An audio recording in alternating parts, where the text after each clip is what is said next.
is too dry.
It's been about 10 minutes since I put these baits in the water.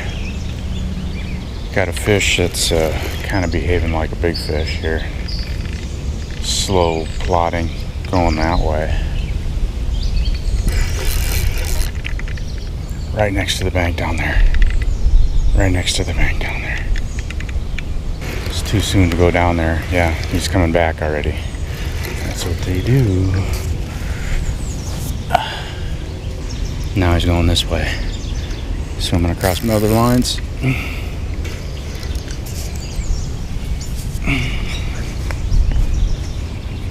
He's right here. Drops off real fast right here.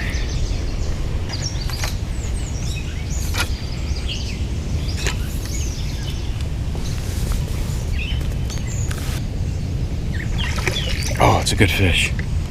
It's a good fish.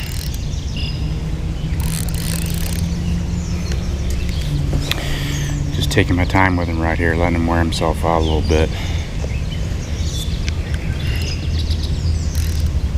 Got to resist that urge to just want to force him in and get that net in there. Oh, my other line's going. All right. Now it's time to expedite this process with this fish.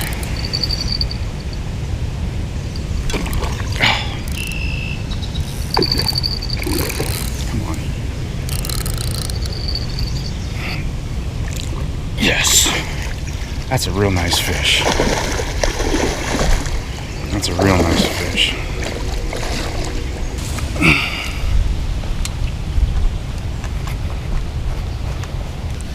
First fish in the morning.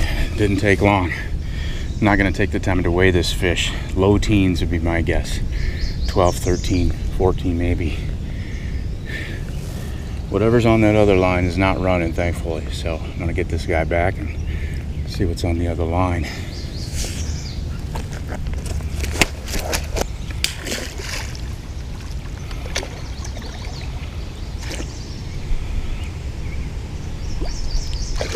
See ya. This fish has had a long time to get loose. Let's see. Yeah, this line's wrapped around some sticks or something, rubbing on something. That's not surprising. I don't think the fish is on there anymore either. Alright, that one's gonna have to get broken off probably. Yep. Okay. I don't think my line broke. Whatever branch I was wrapped up on broke, fortunately. So yeah, I got my rig back. That's cool.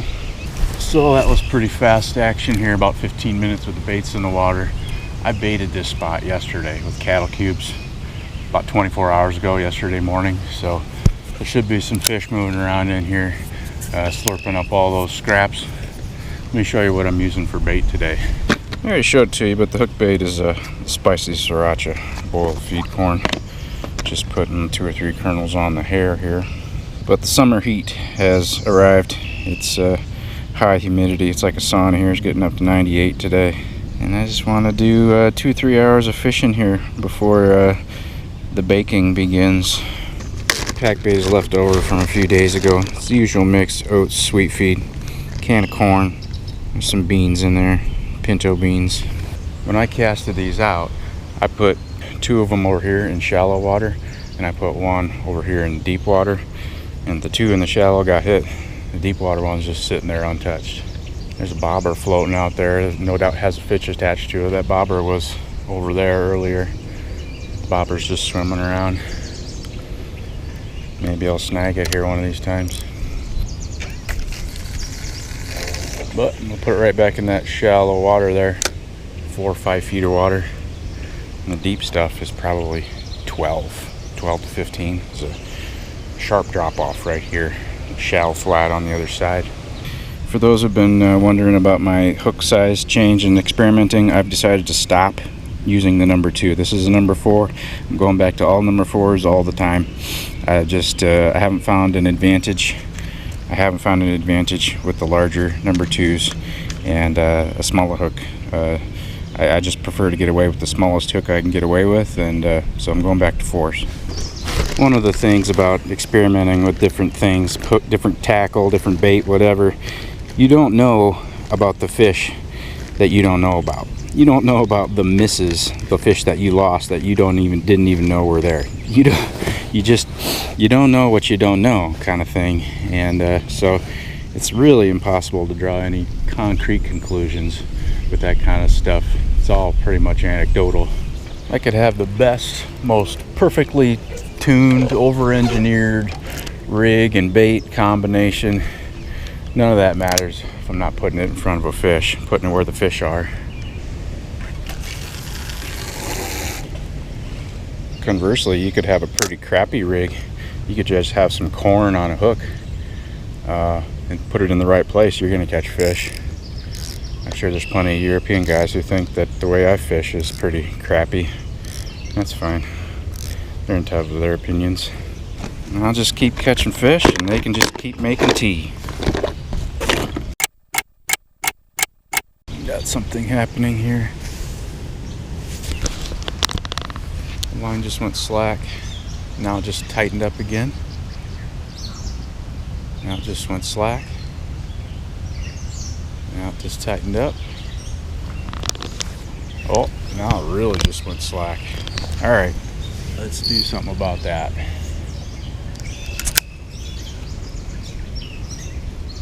Swimming in.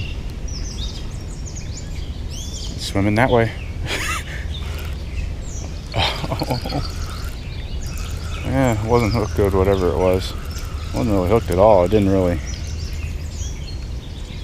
I wonder if that was a different kind of fish that had that corn in its mouth but didn't have the hook in its mouth, because that's what it felt like. When I put pressure on it, it just pulled right out. Didn't give me any fight at all. I think that happens sometimes. I've yet to get any video proof of it, but I think sometimes there'll be different kinds of fish, like a bluegill or something. It'll grab the hook bait, but not the hook, and it'll try and pull this or swim off. And when I apply force, it just pulls that bait right out of their mouth. So I think what's going on. I need to get some video proof of that. That could be a turtle doing that too. I guess the 2 of my kernels of corn were missing, and it didn't pull off the hair. It was chomped. So that probably was a turtle.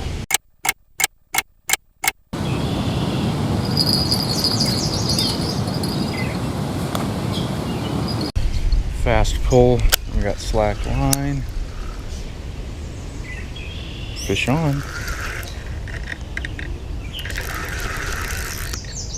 Something's odd. Something feels strange. I wonder if I finally hooked that turtle. It's just swimming in. It's just coming in. It's right here.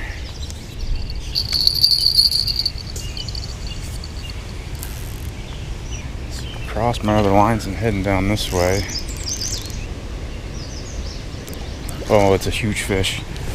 All I saw was a tail come up, and it was big. So weird how it just swam right in, just right here, and it's been here. Oh yeah, it's a big fish. It's a big fish. Now the question is, do I try and just scoop them real quick or wear them out for like 15 minutes right here in front of me? Might not have a choice, I guess. So I try and scoop him up. I catch his face on the net. Oh, it's a big common. It's a big common. Oh, that's that big tail I saw originally. It's so deep right here. This fish has got its face pointed down. It's just trying to swim down. Oh, I hit him with the net. That was a risky move there. Could have rubbed his face on the net and released himself.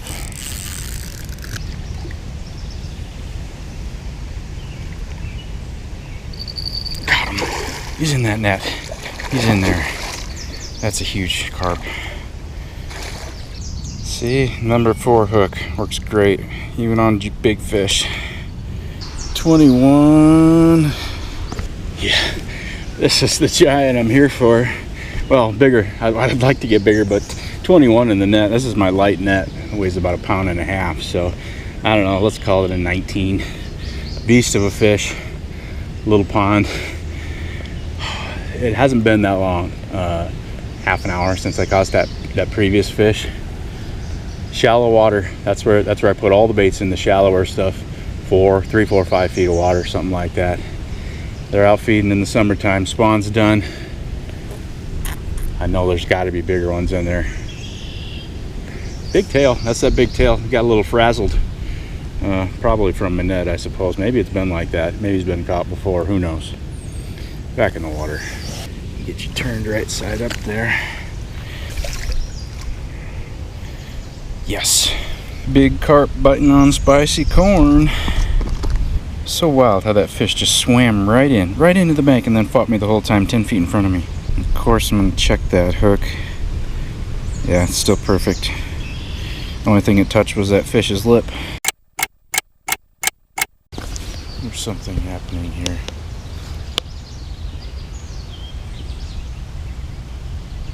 Gentle tugging.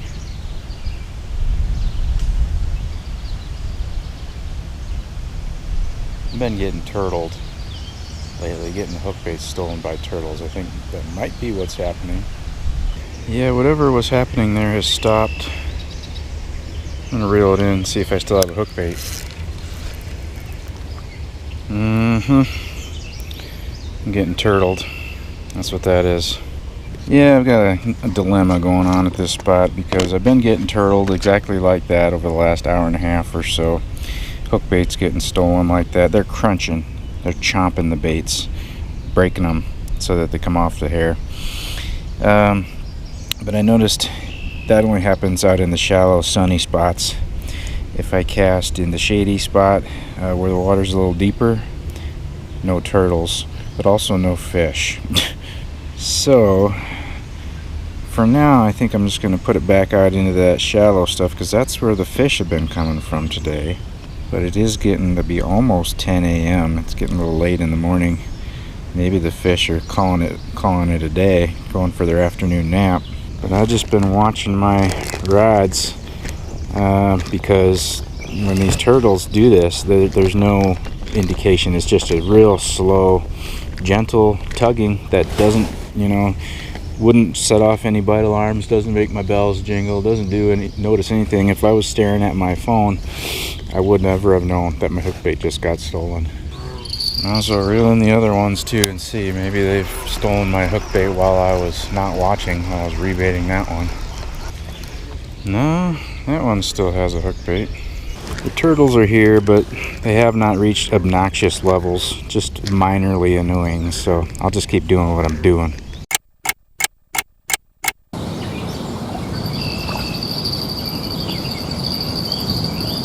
Okay.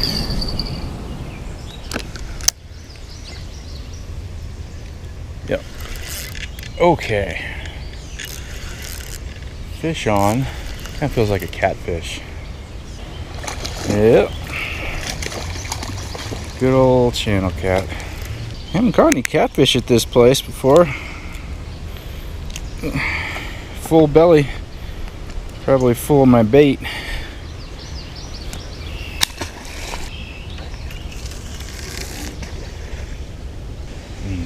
Real deep.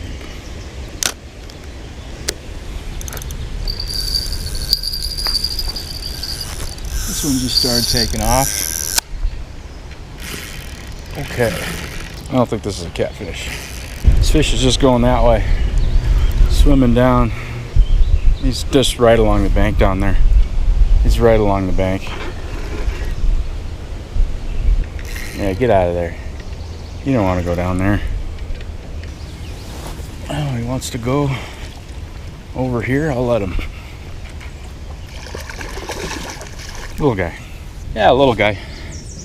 Little 2-pounder. That's a drastic difference from what I most recently had on the bank. Okay. You get to go off the high dive here, buddy. I'll give you that a 7. Well, I was gonna wait until the reel feel got to 90 and take off, but it's 96 at 10:15 a.m. I'm gonna call it. Thanks for watching. I appreciate it. See you on the next one.